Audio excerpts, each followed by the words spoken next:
आपने अघोरियों को हमेशा महाकाल या फिर माँ काली का पूजन करते हुए देखा होगा, परंतु क्या आप जानते हैं कि अघोरी भगवान शिव के पुत्र गणेश की भी उपासना करते हैं।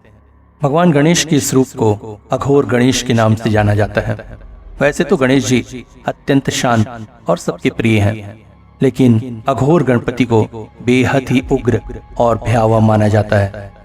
गणेश जी के इस रूप की आराधना शमशान में रहने वाले अघोरी ही करते हैं। ऐसा माना जाता है कि अगर कोई व्यक्ति अपने घर में अघोर गणेश की पूजा करता है तो उसके जीवन का पूरा दौर शुरू हो जाता है। घर में ऐसी नकारात्मक शक्तियां प्रवेश कर जाती हैं जो सब कुछ तहस नहस कर देती हैं। अघोर गणेश की तांडव करती प्रतिमा से एक कहानी भी जुड़ी हुई है।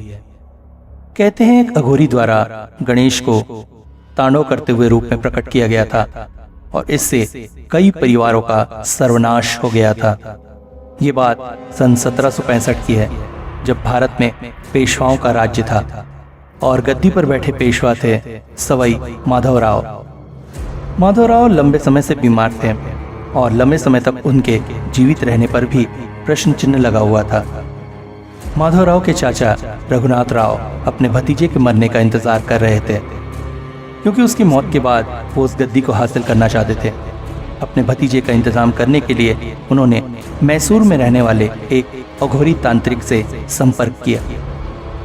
तांत्रिक ने पंचधातु से बने गणपति की मूर्ति, जिन्हें अघोरी तांडव गणपति कहा जाता है, माधवराव को देते हुए चेतावनी दी, जो भी इस मूर्ति के संपर्क में आएगा उसका अंत अत्यंत दुखद होगा।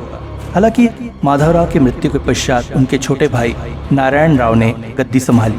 मूर्ति की चपेट में आने वाले वो पहले व्यक्ति थे। उनका अंत बेहद दर्दनाक हुआ। नारायण राव के गद्दी संभालते ही उनसे अप्रसन्न होकर माधवराव और उनकी पत्नी आनंदीबाई ने उनकी हत्या कर साजिश रची और उनके इशारे पर हत्यारों का पूरा समूह बालक नारायण राव को मारने के लिए शनिवार वाड़े में दाखिल हो गया। उस समय बालक को बचाने के लिए कोई भी न था। नारायण राव अपने चाचा माधवराव के कमरे में अपने को बचाने की गुहार लगाते हुए दाखिल हुआ। जब नारायण राव अपने चाचा के कमरे में दाखिल हुए, उस समय वो अघोरी तांडव गणपति की पूजा कर रहे थे। जैसे ही नारायण राव ने उस कमरे में कदम रखा, हत्यारों ने उसके टुकड़े टुकड़े कर दिए। ऐसा कहा जाता है कि गणपति की वो मूर्ति नारायण राव के रक्त से पूरी तरह से नहा चुकी थी। ये उस मूर्ति की पहली बलि थी। इसके बाद तो जैसे दर्दनाक मौतों का सिलसिला ही शुरू हो गया। अपने भतीजे नारायण राव के मौत के बाद रघुनाथ राव भी चैन से नहीं रह पाया। उसके अपने ही लोग उसके विरोधी हो गए, जिनसे बचने के लिए वो अलग अलग राज्यों में भटकने लगा।